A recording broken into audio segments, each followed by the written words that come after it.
नमस्कार, मैं हूं आशीष चित्रांशी और आप देख रहे हैं the News Launcher. Hot topic with Hemant Atri. Control room जोड़िए हेमंत भाई को फटाफट। स्वागत है हेमंत जी आपका। नागपुर का इंसाफ शुरू हो गया है। इंसाफ बीजेपी वाला, इंसाफ संघ और मोदी के इकोसिस्टम वाला इंसाफ। ये इंसाफ पहली बार नहीं हो रहा है। इस इंसाफ की शुरुआत योगी आदित्यनाथ ने की थी और भाजपा में इसको योगी मॉडल के रूप में प्रचारित किया गया। इस मॉडल पर संघ भी फिदा हो गया था और इस मॉडल को देख करके गुजरात लॉबी को भी लगा कि कोई हमसे आगे निकल रहा है। तो पूरे गुजरात लॉबी ने पूरे भाजपा और संघ के इकोसिस्टम में इस मॉडल को रजिस्टर्ड कर दिया। कहा ISO 9001 2001 ओके टेस्टेड। इंसाफ का यही सिस्टम देश में लागू होगा। संभल में, रामपुर में, पूरे उत्तर प्रदेश में, जिले जिले में, प्रयागराज में, बनारस में, अयोध्या में जिला नहीं बचा होगा जहां पर यह मॉडल लागू नहीं हो। अब देवेंद्र फडणवीस, क्योंकि उनको भी होड़ है ना, प्रधानमंत्री तो उनको ही बनना है। वो कैसे योगी से सीनियर आदमी है, उनको कैसे पीछे छोड़ देंगे। मुख्यमंत्री के रूप में योगी से उनकी सीनियरिटी है, तो वो कैसे पीछे रहे। उन्होंने भी मॉडल अपना लिया। अब बड़ा सवाल इसमें है, मॉडल के पर दिक्कत नहीं है। दिक्कत है कि अगर उस मॉडल को संविधान और न्यायपालिका कबूल कर ले, स्वीकार कर ले, तो हमें भी कर लेना चाहिए, कर लेना पड़ेगा। सुप्रीम कोर्ट बार बार उस मॉडल पर सवाल खड़े कर रहा है, रोक लगा रहा है, हथौड़ा मार के कर रहा है रोको। लेकिन देखिए, इस देश में सर्वोच्च अदालत की सुनने वाला कोई है ही नहीं है। योगी फडणवीस, इस पूरे इकोसिस्टम को कोई मतलब नहीं है। अरे बोलते रहे जज साहब, क्या फर्क है जस्टिस के बोलने से? क्या कर लेंगे जस्टिस? शर्म आती है सुप्रीम कोर्ट पर मुझे, फिर वही शब्द कह रहा। एक हाई कोर्ट के जज ने प्रधानमंत्री के खिलाफ फैसला दे दिया था और इस दौर के जज उनके आदेशों को कूड़ेदान में डाल रहे हैं। योगी फडणवीस ये सब कूड़ेदान में डाल दे रहे हैं। और CJI, chief justice of India Sanjiv Khanna तमाशबीन बने बैठे हैं, तमाशा सिर्फ देख। क्यों नहीं खड़ा कर सकते सुप्रीम कोर्ट में हेमंत भाई? क्यों इनको सुप्रीम कोर्ट के कटघरे में नहीं खड़ा कर दिया जाए? अवमानना पे हमने देखा है, दरोगा को, कप्तान को, IAS को, IPS को देखा है कि खड़ा कर दिया जाता रहा है कटघरे में। तो ये लोग भाई सब कहां से हैं? कभी मंगल ग्रह से आए हैं? इनको क्यों नहीं खड़ा कर दिया जाए? डालो हवालात में। नहीं सुन रहे आदेश।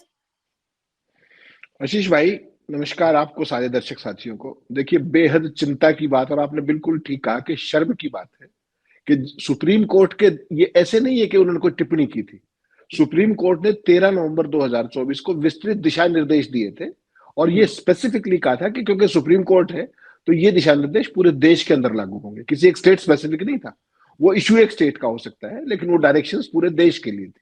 और सुप्रीम कोर्ट की कोई भी टिप्पणी या फैसला या आदेश पूरे देश के लिए होता है, किसी एक व्यक्तिगत स्टेट या किसी केस के लिए नहीं होता। उसके बावजूद जो आपने बिल्कुल ठीक आपकी पीड़ा में समझा इस बात को कि आपने एक बहुत महत्वपूर्ण सवाल उठाया कि पूरी न्यायपालिका ताक रही है, केवल देख रही है और अपने फैसले को लागू नहीं करा पा रही है। इसको अगर एक लाइन में आपको डिफाइन करना हो ना, फैसला क्या मजाल किसी की लागू ना करें, उसको लागू करवाने के लिए आपके अंदर नैतिक बल होना चाहिए। जैसा आपने कहा, अगर आपके अंदर दम है तो आप 1 मिनट के अंदर होम सेक्रेटरी, DGP और चीफ सेक्रेटरी को तलब कर लीजिए उस स्टेट के। आपको लगता है वहां बुलडोजर दोबारा भी निकलेगा? लेकिन यहां मुझे लगता है कि भारतीय जनता पार्टी को अब अगर भविष्य में राजनीति करनी है तो उनके लिए सबसे बेहतर ये रहेगा, बड़े दुख के साथ कह रहा हूं मैं, कोई बहुत उस तरीके से नहीं, कि अपना चुनाव चिन्ह कमल के निशान से हटा करके बुलडोजर बना ले। ज्यादा अच्छा रहेगा वो। शर्म तो इनको आती नहीं है। आज जो सुप्रीम कोर्ट के जज उज्जवल भुइयां साहब ने कहा है, वो मैंने एक स्क्रीनशॉट भेजा, आप दिखाइएगा दर्शकों को। क्या कह रहे हैं वो कह रहे हैं घरों पर बुलडोजर की कार्रवाई कानून के शासन के विरुद्ध है और ये संविधान पर बुलडोजर चलाने जैसा है। सोचिए आप, ये कहते हुए जज के ऊपर कितना बोझ रहा होगा, कितनी पीड़ा रही होगी। ये आज की टिप्पणी है जस्टिस उज्जवल भुइयां की। छोड़ दीजिए इसको। आज ही एक और केस सुप्रीम कोर्ट में था, प्रयागराज में एक वकील, एक प्रोफेसर और 3 अन्य के घर गिरा दिए। वहां पर जस्टिस अभय अशोका ने क्या कहा कि हमारी आत्मा को, अंतरात्मा को झकझोर देता है कि आप किसी के आवास को इतनी कठोरता से गिरा देते हैं with such A high head. ये जस्टिस अभय अशोका कह रहे हैं। वो जो फैसला दिया था 13 नवंबर 2024 का, वो आपको याद दिला दूं मैं, वो किसका फैसला था? वो जस्टिस BR गवई और KV विश्वनाथ का फैसला था। तो कितने सुप्रीम कोर्ट के जज अलग अलग बेंचेस में, कितने इस मामले में डायरेक्टली इन्वॉल्व हो गए, देख लीजिए आप। और बीजेपी के लिए ये एक, आप ये मत समझिए ये कोई नीति है, ये मुख्यमंत्रियों को 56 इंच दिखाने का अपना सीना, ये उनकी स्टाइल स्टेटमेंट होगी बीजेपी के नेताओं की, मुख्यमंत्रियों की। कोई स्टेट इससे छूता नहीं, राजस्थान में छूता नहीं है। हरियाणा में आपने नूह के दंगों के बाद देखा आपने किस तरीके से हाईकोर्ट ने इंटरवीन किया था। आज ही जब मैं आपसे बात कर रहा हूं, आज ही जो था जस्टिस ऑगस्टिन, क्या नाम है, जॉर्ज मसी और BR गवई की उसमें था, वहां फिर नोटिस दिया है महाराष्ट्र को, महाराष्ट्र सरकार को नोटिस दिया है। महाराष्ट्र में आगे भी आएंगे हम अभी। सिंधुदुर्ग जिला है वहां पर कथित तौर पर कोई क्रिकेट मैच चल रहा था, देख रहे होंगे लोग, और उसमें मैंने आपके ऊपर आरोप लगा दिया कि आपने पाकिस्तान जिंदाबाद का नारा लगाया है।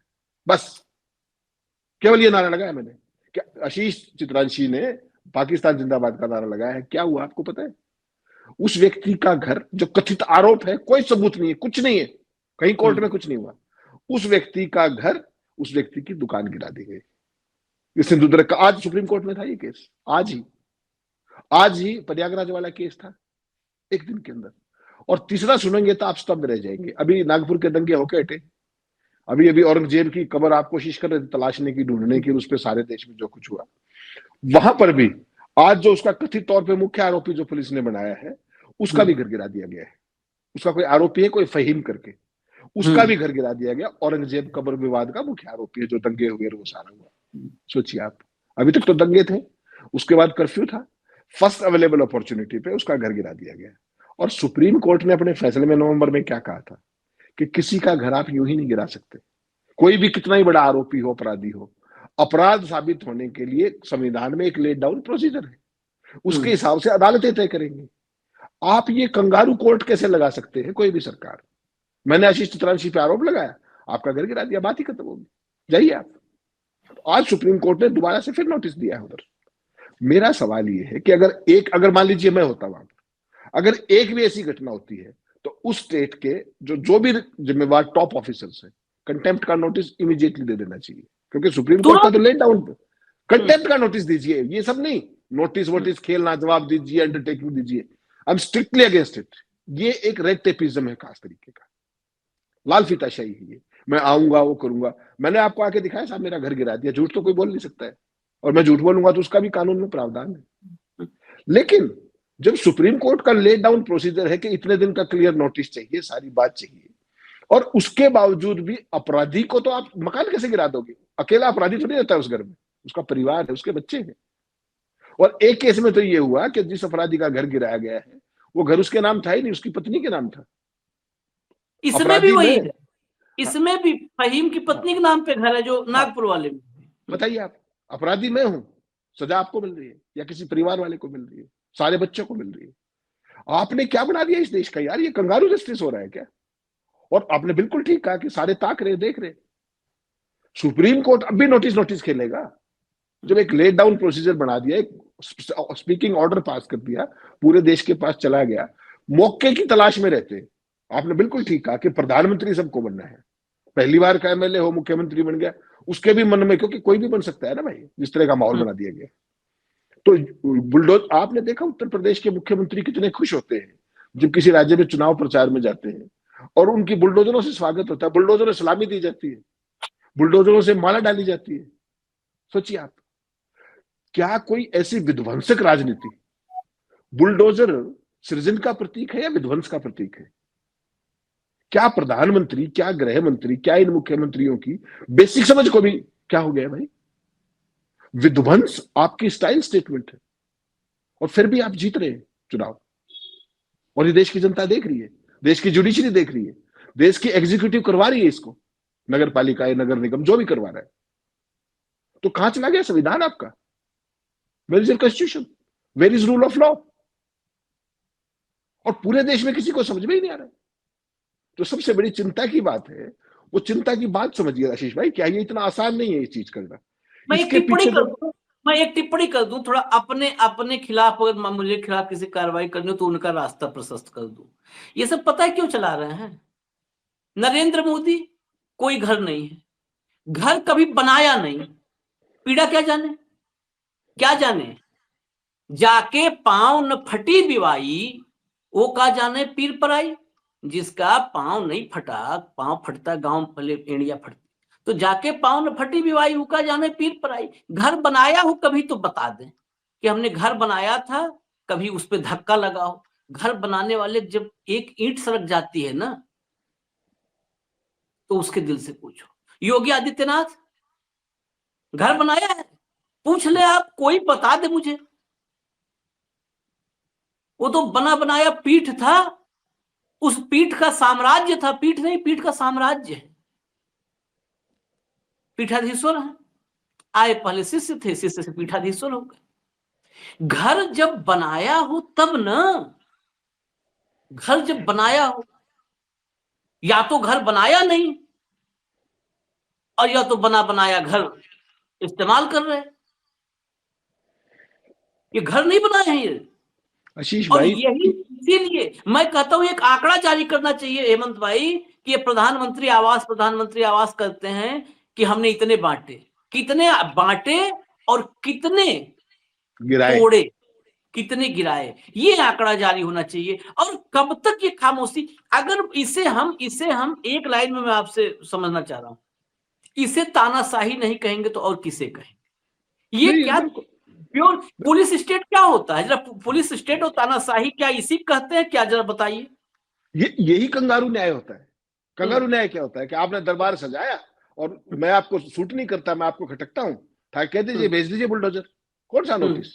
जबकि क्या हम्म, कहा था कि क्लियर कट नोटिस इतना लंबा होना चाहिए, 21 दिन का, 15 दिन का स्पष्ट नोटिस दें, ताकि वो हम्म, व्यक्ति चाहे तो अदालत में अपील कर सके, न्यायिक हम्म, उसका रिकॉर्स ले सके। लेकिन वो हम्म, तो कहानी खत्म कर दी। अब हम्म, तो स्थिति ये है कि ड्रॉप ऑफ दी हेड पे सीधा बुलडोजर पहुंचता है। और हम्म, एक चीज और समझनी पड़ेगी आशीष भाई, इस धर्म हम्म, की अफीम ने जो किया है, देश की जो सामूहिक चेतना थी ना आम आदमी की, हम्म, उसका भी अपहरण कर लिया गया है। आप हम्म, देखिए इस देश का नैरेटिव, देखिए आज का नैरेटिव देखिए आप। इतनी बड़ी चीजें, 3 3 केसेस आज सुप्रीम कोर्ट में थे, यही सब बुलडोजर वाले। उसके बावजूद भी देश में आउटरीच किस बात पर हो रहा है, किस बात पर नहीं हो रहा है? हम्म, बेरोजगारी पर कोई आउटरीच है? महंगाई पर हम्म, है? करों ना, की दरों पे है? महिला सुरक्षा पे है? लैंड ऑर्डर पे है? किसी भी तरीके की रोड सेफ्टी को लेकर के रोज कितने वो हो रहे हैं, सब किसी पे नहीं है। आउटरीच किस हम्म, बात पर है कि फिल्म में हम्म, क्या आ गया, देख रहे हम्म, हो ना आप? कुणाल कामरा हम्म, के कॉमेडी शो में क्या आ गया, एआई ने, हम्म, ग्रोक ने क्या रिस्पॉन्स कर दिया, हम्म, इस बात पे आउटरीच हो रहा है। हम्म, तो ये पूरे देश की जो सामूहिक चेतना थी, उसका अपहरण करके और एक खास अंदाज में थॉट प्रोसेस को डेविएट कर दिया गया है, हाईजैक करके और डेविएट कर हम्म, दिया गया है। और कोई भी कायदा, कोई भी कानून जिस बेशर्मी के साथ लागू करते हैं, आरटीआई एक्ट का सत्यानाश किया, देखा आपने? हम्म, उसके बाद आप निजता के नाम पर ऐसा कानून ले आए, मैं अगर आपको उसका विवरण दूंगा आप हैरान रह जाएंगे। प्रधानमंत्री की डिग्री विग्री तो छोड़ दीजिए, आप भूल जाइए। हम्म, मेहुल चौकसी कितने रुपए लेकर के भागा, आप आरटीआई लगाएंगे तो वो हम्म, कह देंगे कि साहब ये तो प्राइवेट इंफॉर्मेशन, छोड़ दीजिए, ये आपको मिलेगी नहीं, कानून में नहीं है। हम्म, आपने, आशीष चित्रांशी ने बतौर पत्रकार अगर हम्म, उसकी रिसर्च करके वो निकाल के खबर चला दी कि इतने पैसे लेके भाग गया, तो वो उसकी प्रिवेसी का उल्लंघन है और आपके ऊपर हम्म। 500 करोड़ रुपए का जुर्माना हो सकता है। ये कानून बनाया मोदी जी ने। इसका इसका मोटिव समझ रहे हैं आप? एक लाइन, मोटिव। इसके बाद देखो, 500 हाँ, करोड़ का जुर्माना आप पे हो सकता है। और तीसरी महत्वपूर्ण बात, सरकार की मंशा है कि वो आपके ऊपर जुर्माना कर दे उसी जुर्म में और मुझे छोड़ दे। आप हाँ, समझ रहे? हाँ, वही काम आपने किया, हम दोनों खोजी हैं। आपने हाँ, किया, आपके खिलाफ पर्चा, 500 करोड़ फाइन, प्रावधान। हाँ, मैंने किया, मैं उनका प्रिय हूं, मैं आपका चरित्र हनन करूं, पूरे विपक्ष का चरित्र हनन करूं, आईटी सेल बन के, मेरा कुछ नहीं होगा। वो सरकार वैल्यू जजमेंट करेगी कि आशीष चित्रांशी को फांसी तोड़ना है, हेमंत खत्री को छोड़ देना है। हम्म, ये कानून बन रहे हैं देश में निजता के नाम हम्म, पर। मतलब खोजी पत्रकारिता का भी ऑबिचुरी लिख दी गई, आरटीआई में मिलेगी नहीं। अगर आप ढूंढ के निकालेंगे, मान लीजिए आप प्रधानमंत्री की डिग्री ले आते हैं, तो निजता का उल्लंघन हो जाएगा, वो खोद के लाते हैं। यानी कि पत्रकारिता की भी इतिश्री, ये ना कानून बनाया निजता का, और किसी देश को कोई मतलब नहीं। जजों के घरों पे पैसे पकड़े जा रहे हैं, आज पार्लियामेंट नहीं चलने दी, किस बात पे? कि वहां पर कर्नाटका के अंदर वो डिप्टी सीएम ने ये कह दिया। एक तरफ तो तुम कहते हो कि जो इस संसद का सदस्य नहीं है उसके बारे में बात नहीं कर सकते, और दोनों हाउस एडजर्न पड़े हैं सुबह से। डीके शिव कुमार यहाँ का मेंबर है क्या? पार्लियामेंट का मेंबर है वो? आपने जो करना है आप कर्नाटक में जाके कीजिए। संसद को नहीं चलने देंगे। संसद क्यों नहीं चलने देंगे? वहां जस्टिस वर्मा का केस आएगा। आप कह करके आए थे कि मैं ना खाऊंगा ना खाने दूंगा, जजों के घरों पे करोड़ों रुपए मिलने लगे, तो नया भारत बन गया कि नहीं बन गया? विश्व गुरु बने कि नहीं बने? पारदर्शिता बाहर आई कि नहीं आई? तो संसद को ही मत चलने दो, सबसे अच्छा तरीका है। नहीं हेमंत भाई, सत्ता पक्ष संसद नहीं चलने दे रहा। हाँ। देखिए, विपक्ष करता है तो पूरे देश का डॉगी मीडिया नाचता है सड़कों पे खड़ा होकर के, और अब सत्ता पक्ष नहीं होने देना तो कोई चर्चा ही नहीं है संसद की। नहीं, सत्ता पक्ष करेगा ना, सत्ता पक्ष करेगा। कांग्रेस संविधान बदलने जा रही है, ये डॉगी मीडिया बताएगा। अभी मैं, जब आपने कहा जस्टिस वर्मा की चर्चा, एक सुप्रीम कोर्ट के वकील से बात हुई, तो उन्होंने कहा कि इस पर सवाल और भी एक उठना चाहिए कि ऐसे कितने जजेस के घर हैं, और ये सिर्फ केवल जस्टिस यशवंत वर्मा का पैसा था, या ऐसे घरों को गोदाम के रूप में इस्तेमाल किया जा रहा है, वेयर हाउस के रूप में इस्तेमाल किया जा रहा है। ये बड़ा महत्वपूर्ण सवाल था, मेरे दिमाग में स्ट्राइक किया कि भाई ये वेयर हाउस तो नहीं है। पिछले 48 घंटे से पूरे देश में क्या चल रहा है आपको पता है? आप सोशल मीडिया को, कि आगे से किसी केस के लिए वकील करने की जरूरत नहीं है, जज ही कर लेंगे। सोचिए, हाँ, वकील किस लिए करना, जज से ही कर लेंगे, सीधा ही बात ही खत्म होगी। यहाँ पर लाके खड़ा कर दो। इस एंगल पे भी पड़ताल करना जरूरी है कि ये पैसा जस्टिस वर्मा का था, या जस्टिस वर्मा जैसे होता है ना कि चलो वेयर हाउस का किराया देंगे हम, वेयर हाउस का किराया पे होता है ना कि गोदाम, हम आलू, क्या होता है सब, आप कोल्ड स्टोरेज में किसान रखता है आलू, आलू रखने का उसको पेमेंट करता है। तो ऐसा तो नहीं कि ये सब सेफ जोन है, आग नहीं लगती तो कौन जानता, सेफ जोन है, ये वेयर हाउस के रूप में इस्तेमाल हो रहा हो कि भाई चलो रोज का 5%, 1% तुम्हारा, आधा टका तुम्हारा महीने का। फायर ब्रिगेड, अभी तक पूरे देश में फायर ब्रिगेड को जाना जाता था आग बुझाने के लिए, इस बार तो फायर ब्रिगेड ने आग लगाई है। खैर, पूरे देश में आग लगी। मैं एक आपको विजुअल दिखाता हूँ। ये विजुअल 2 दिन हो गया है पुराना, लेकिन आज जो चर्चा जो आपने किया है ना, क्योंकि ये विजुअल 2 दिन पुराना हो गया, और 2 दिन में मैंने ही कम से कम 20 बार देखा, क्योंकि फिर विजुअल पे क्लिक कर देता हूँ। इतना, अगर किसी के भीतर अंधभक्त 1-2% भी जीवित है तो नहीं देखेगा, क्योंकि वो उसको बुरा लगेगा। अंधभक्तों के लिए वर्जित है वीडियो देखना, कतई ना देखें, पहले से कह रहा हूं। जब दिखाइए, प्ले करिए, कंट्रोल रूम तैयार हो गया हो तो भैया चलाइए।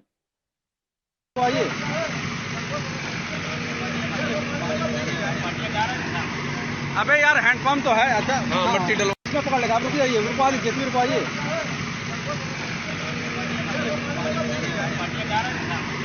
अबे यार हैंडपंप तो है। मट्टी डलवा दीजिए। इसको विजुअल को चलने दीजिए, आप ऑडियो बंद कर दीजिए। ऑडियो सर, ऑडियो, हाँ ऑडियो बंद कर दीजिए, विजुअल चलने दीजिए। हेमंत भाई, ये बुलडोजर है, महाराज जी वाला बुलडोजर है। 2 दिन में आपने भी देखा होगा विजुअल, लेकिन इतना ये दिल को छूने वाला है ना, कि ये अगर वाकई दुनिया भर में कई बार विजुअल्स या फोटोग्राफ्स को वो अवार्ड मिलता है कि वो एक क्लिप, ये दुनिया भर की संवेदनाओं को झकझोर देने वाला वीडियो है। ये छोटी सी बच्ची है, 5-6 साल उम्र होगी, वो बुलडोजर चल रहा है, और बुलडोजर किसी महल पे नहीं चल रहा है, झोपड़ी पे चल रहा है। वो महल पे नहीं चल रहा, वो लाल किला गुलामी का प्रतीक है, उसको नहीं गिरा रहे हैं। ये झोपड़ी है किसी गरीब की, उसमें कॉपी किताब उस बच्ची की पड़ी हुई है, कॉपी किताब है। वो सरकार है, ये वो सरकार है जो प्रधानमंत्री आवास योजना चलाती है। ये उस सरकार का हाल है, सोचिए। इस विजुअल में, अपने आप में ये विजुअल ना, खाली आप देखिए, ये विजुअल आपको एक दिन पूरा, हम लोग डिबेट करते हैं 15-20 मिनट, ये एक दिन की डिबेट नहीं, 1 महीने की डिबेट के बराबर है। आप महीनों सोचते रहिए। इसमें प्रधानमंत्री आवास भी आपको दिख रहा है, इसमें भारत के मतलब जो शिक्षा व्यवस्था वो भी दिख रहा है, और इसमें एक गरीब की बच्ची की वो आकांक्षाएं दिख रही हैं। मैं ये चाहूंगा कि ये बच्ची कभी आईएएस बने, और ये बच्ची आईएएस बने तो ऐसे विध्वंसक नेताओं का विध्वंस करे। वो कॉपी लेके भगी है, उसके अंदर है, वो गरीब है, लेकिन उसको बिटिया को छोटी सी लगता है कि उसको पढ़ने का, कि हम पढ़ेंगे, हमारी कॉपी किताब घर गिर जाए, हमारी कॉपी किताब मेरे हाथ में रहे। ये तस्वीर है। और फिर मैं कहता हूं, फिर गुनाह, इस गुनाह में सब शरीक है। इसीलिए हमने सीधा लिखा है, घुमा फिरा के नहीं लिखते कि तमाशबीन बैठे हैं संजीव खन्ना। ये तस्वीरें देखने के बाद ये जो भी होड़ में मुख्यमंत्री शामिल हैं, आप तो खाली अवमानना कहे, हेमंत भाई इन सबको अवमानना नहीं। अच्छा, ये सब के सब जितने हैं, इनका अहंकार पता है कहां पर है? ये बिना मस्क के रॉकेट का इस्तेमाल किए ये सब अंतरिक्ष स्टेशन पे इन सबका अहंकार बैठा हुआ है कई साल से। उनको उड़ाने की कोई रॉकेट लॉन्चर वॉन्चर की जरूरत नहीं पड़ती है, वो ऐसे ही उड़ता है अहंकार में दिमाग। ये चलते फिरते, आप सत्ताधीशों कभी इनके करीब से पता करिए ना, चलते फिरते कहते हैं इनके बारे में हो गया कि फला ने वो किया था, जेल में डाल दो, मुकदमा करो, जेल में डाल दो, मुकदमा करो, जेल में डाल दो। इनको नहीं, सुप्रीम कोर्ट में इतना भी नहीं दम रह गया कि इनको कहे एक बार चलो 24 घंटे के लिए तुमको सैर करवाते हैं हवालात के। और मैं बहुतों को बता दूं, फिर मैं तो उस लेवल तक कड़वा बोलता हूं, भैया जो होगा ये ईश्वर, हम असली सनातनी है, जो हमारा ईश्वर को करना होगा वो करेगा। ये कोई किसी बस का और करना नहीं है। सनातन आपको कहाँ विध्वंस सिखाता है? नहीं, सनातन कहाँ सिखाता है? हेमंत भाई, इन पे मुकदमा कर दोगे ना, इन पे 24 घंटा हवालात में डाल दो, देखो कोई 900 किलोमीटर से रोते हुए आएगा, कोई 1200 किलोमीटर से रोते आएगा, वो पूरा सफर रोते रोते कट जाएगा। आप संसद का वो सीन भूल गए, सोमनाथ चटर्जी चेयर पे थे और योगी आदित्यनाथ ने क्या हाल किया था रो रो के संसद के अंदर, भूल गए क्या? भूल गए या याद है आपको? ऐसा कोई और सीन देखा है आपने? और उस सीन के बीच में जो अपने क्या नाम थे, स्पीकर साहब थे सोमनाथ चटर्जी, वो एक अभिभावक के तौर पे किस तरीके से उनको दिलासा और सांत्वना दे रहे थे। तो जिस व्यक्ति ने वो पीड़ा झेली है, वो आज अपनी प्रजा के साथ ऐसा होता देख भी सकता है, और ये उसकी फ्लैगशिप नीति बन जाएगी। किसी स्टेट की नीति बुलडोजर नीति हो सकती है, ये उसका इंसिग्निया हो सकता है, ये उसकी स्टाइल स्टेटमेंट हो सकती है, ये उसको रिसीव करने का एक तरीका हो सकता है कि जहां भी योगी जाते हैं वहां बुलडोजर उनको रिसीव करते हैं। पूरे देश में आपने जहां जहां प्रचार के लिए देखा आपने बुलडोजर बाबा। कोई भी व्यक्ति, एक धार्मिक व्यक्ति जो सनातन का वो है, सनातन का एक ध्वजवाहक है, उसके शासन में इस तरह की चीज हो रही है। आप कल्पना करके देखिए केवल, और इस देश में कोई रोष नहीं है। मैं इस बात पे खुश हूं कि आशीष चित्रांशी का घर गिर गया, कल नंबर मेरा भी आएगा, देर नहीं है, और सबका अलग अलग गिरेगा। भूल जाइए कोई बचेगा, सबका गिरेगा, केवल एक समय की बात है। आज आपका नंबर है, कल मेरा, बचेगा कोई नहीं। इस सब के खिलाफ सुप्रीम कोर्ट जब एक फैसला कर चुका है और उसके बावजूद ये सब हो रहा है, तो एक बार जुडिशरी को अपनी अंतरात्मा में झांक के देखना चाहिए कि आप इस पद पर बैठने के लायक भी हैं या नहीं, और नहीं है तो छोड़ दीजिए, कोई बात नहीं। कंगारू जस्टिस कैसे अलाउ कर सकते हैं आप? जिस देश के अंदर न्याय का शासन हो, जिस देश में संविधान का शासन हो, वहां मैंने आपका नाम लिया और आपका घर गिरवा दिया शाम तक। मैं गिरवा सकता हूं तो मुख्यमंत्री और प्रधानमंत्री पता नहीं क्या क्या करते होंगे, केवल ये सोचिए। फहीम का तो अभी पर्चा दर्ज हुआ, वो जेल के अंदर है, घर उसकी बीवी के नाम है, आपने घर गिरा दिया उसका। मैं कहता हूं कानून के मुताबिक उसकी जो सजा बढ़ती है दीजिए ना, काज उससे। घर गिराना कौन से कानून में लिखा हुआ है, वो धारा दिखा दीजिए बस। और ये देश में लगातार चल रहा है। अदालत ये भी मान लिया, फैसला दे कि 6 साल का सश्रम कारावास, 50,000 जुर्माना और घर गिराना, तो हम कहेंगे भाई जो है, आज तक हम लोगों ने ऐसे ही सुना है ना सजा, कि 2 वर्ष का सश्रम कारावास, 10,000 रुपया जुर्माना। अब आगे अगर अदालत के फैसलों में जुड़ने लगे कि प्लस घर गिराना, तो भी मान लें, तो संविधान की व्यवस्था करनी पड़ेगी, वो ऐसे नहीं कर सकते आप। अदालत में संविधान से ऊपर थोड़ी है। संविधान कौन सुन रहा है? अदालतें तो संविधान लेकर के तमाशा देख रही हैं, सर्कस चल रहा है। अगर संविधान से चल रहा होता तो पता है, पैदल दौड़ा करके वहां मुंबई से यहां लखनऊ पैदल दौड़ा सुप्रीम कोर्ट में बुलाते कि पैदल आओ, दौड़ते भागते, कार में बैठना नहीं, संविधान से देश चल रहा होता है, सुप्रीम कोर्ट के आदेशों को ऐसे कूड़ेदान में डालते कभी देखा है, सुना है आपने हेमंत भाई? कई बार हमने चर्चा की, हमने जगमोहन लाल, अभी पिछली चर्चा में जगमोहन लाल सिन्हा चर्चा की, मैं उस पूरे केस को कई बार स्टडी किया। एक बार हुआ कि इंदिरा गांधी कोर्ट रूम में आना होगा, तो कोर्ट रूम में हुआ कि इंदिरा गांधी आ सकती है कोर्ट रूम में, क्योंकि जस्टिस जगमोहन लाल ने बोल दिया था हाजिर होने के लिए, पेश होना पड़ेगा। तो आने पहले ही कि वहां पर कोर्ट रूम की बेहतर की व्यवस्था न बिगड़ जाए, उन्होंने कहा कि अगर घुसती हैं मिस इंदिरा गांधी, यहाँ पर आती हैं श्रीमती इंदिरा गांधी, तो पहले से मैं हिदायत कोर्ट रूम में कोई खड़ा नहीं होगा। हाँ, ऑर्डर डिस्टर्ब होता है ना, उससे पूरा माहौल डिस्टर्ब होता है, तो नोबडी विल कोई खड़ा नहीं होगा। आप उस रैली में, जनसभा में अलग बात है, नहीं, आप एक्यूज्ड है भाई। हाँ, आप आरोपी हैं, अदालत के कटघरे में हैं आप। यहाँ प्राइम मिनिस्टर नहीं है। तो ये इस देश ने ज्यूडिशरी को उस रूप में देखा है। इस देश ने ज्यूडिशरी को, आज संजीव खन्ना बैठे हैं, इन्हीं के चाचा को देखा है इस देश की ज्यूडिशरी ने, जिन्होंने मतलब केवल कायदे कानून की बात थी, छोड़ दिया था, लात मार दिया, रिजाइन कर दिया, इन्हीं के चाचा थे, दुनिया की बात नहीं। बहुत सारे जजों की एक लंबी फहरिस्त है, इस जुडिशरी का एक इतिहास है। आज उस हालत में हम तमाशबीन बने हुए हैं। ये रुकता कहीं नजर आ रहा है क्या आपको? नहीं, ये और बढ़ेगा आने वाले समय में, ये कम नहीं होगा जब तक जुडिशरी इसको इफेक्टिवली इंटरवीन करके और एक लाइन का गैग ऑर्डर पास नहीं करती है, तब तक ये फैशन चल पड़ा। इसको आप नीति में, ये एक फैशन हो गया है अपनी दबंगी। देखिए, आज की तारीख में देवेंद्र फडणवीस कंप्लीटली फेल है महाराष्ट्र के अंदर, कंप्लीटली फेल। नागपुर अपने गृह जिले के अंदर अगर दंगे हो रहे हैं तो आप मुख्यमंत्री पद के लायक है, तुरंत इस्तीफा दीजिए। उसके बावजूद भी वहां पर जो कुछ हालात हैं, पहले तो नागपुर में दंगे, नागपुर में कब कर्फ्यू सुना था आपने? सुना था कभी? 5-5 दिन तक। और उसके बाद अब औरंगजेब के नाम पर, अरे जो व्यक्ति 318 साल पहले मर गया यार, तो उसको कबर को उठाए फिर रहे हो, तो शर्म तो आनी चाहिए बेसिकली। और अब आरएसएस ने, आपने देखा किस तरीके से पल्ला झाड़ लिया, आरएसएस ने पल्ला झाड़ लिया। तो ये सारे खेल समझिए, दोगले खेल हैं ये। मंशा केवल एक है, मंशा केवल एक है कि अपनी नाकामियों को छुपाने के लिए कभी तो मूवी का विवाद ले आओ, कभी औरंगजेब का विवाद ले आओ, कभी कुणाल कामरा का नाम ले आओ, कभी किसी और चीज, मुद्दे की बात नहीं होनी चाहिए बस। मुसलमानों को आरक्षण क्यों दे दिया? अरे भैया, वो मुसलमान नहीं, ये पूरी माइनॉरिटीज है। वो their word is minorities, that is not मुस्लिम।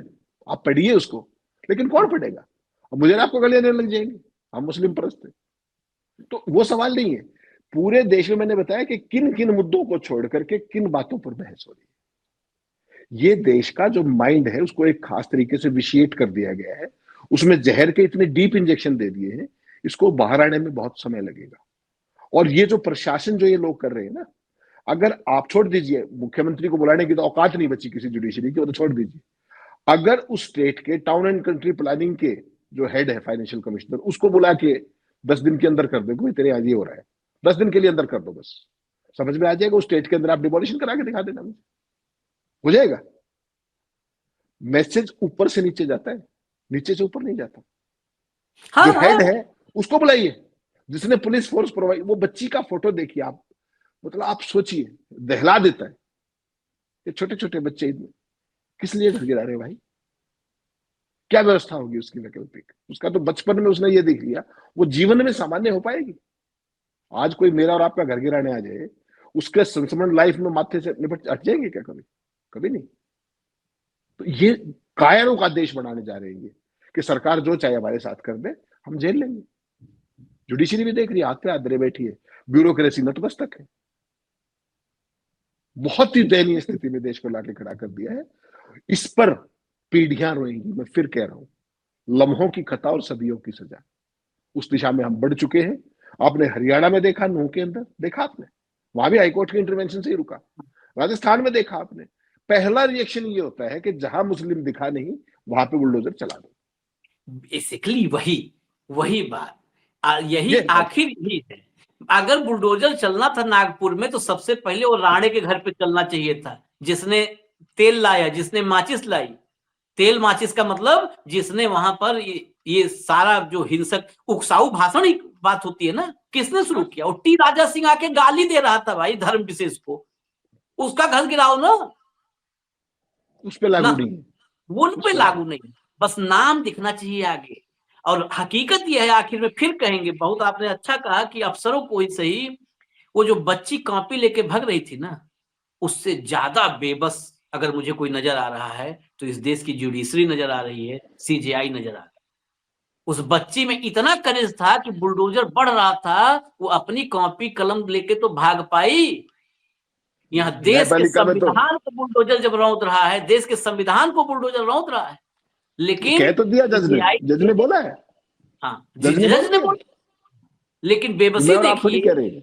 कि कस्टोडियन, जो उस कॉन्स्टिट्यूशन का कस्टोडियन है, वो ये भी नहीं हिम्मत कर पा रहा है कि चलो संविधान को लेके भागी जाते हैं, थोड़ा छिपा लेते हैं। संविधान रहेगा तो फिर दूसरे बिल्डिंग में बैठ के चला लेंगे, लेकिन कुचला जा रहा है और उस कॉन्स्टिट्यूशन को कुचले जाते हैं बुलडोजर के तले, वो देख रहे हैं। ये बेबसी है। नहीं तो चीफ सेक्रेटरी को ही बुला करके, एक अधिकारी में चीफ सेक्रेटरी बुला 24 घंटे के अंदर डाल दो, वो न योगी सुनेगा ना फडणवीस की सुनेगा, कहेगा हम भैया तुम्हारे चक्कर में जाएंगे जेल, जाओ। अधिकारी भी बेखौफ जानते हैं कि महाराज जी हम पे खुश हैं, बस फिट है, इस कोर्ट वोर्ट का कोई लोड लेने का नहीं है, यही उनके भी दिमाग में बैठ चुका है। खैर, हम तो हमेशा कहते हैं ये प्रक्रिया न्यूक्लियर फ्यूजन है, अर्धनाश पे रुकती नहीं, सर्वनाश पे रुकती है। इजाजत दीजिए, हम लोग कोशिश करेंगे, बाल्टी से ही पानी डालने की कोशिश करेंगे। और तो हमारे पास फायर ब्रिगेड है नहीं, फायर ब्रिगेड भी आग ही लगा रही है, तो हमारे पास बाल्टी है, रोज आएंगे पानी डालेंगे, यही कोशिश करेंगे। इजाजत दीजिए, कल फिर मिलेंगे, हेमंत भाई साथ होंगे, कार्यक्रम यही होगा, हॉट टॉपिक विद हेमंत अत्री। नमस्कार।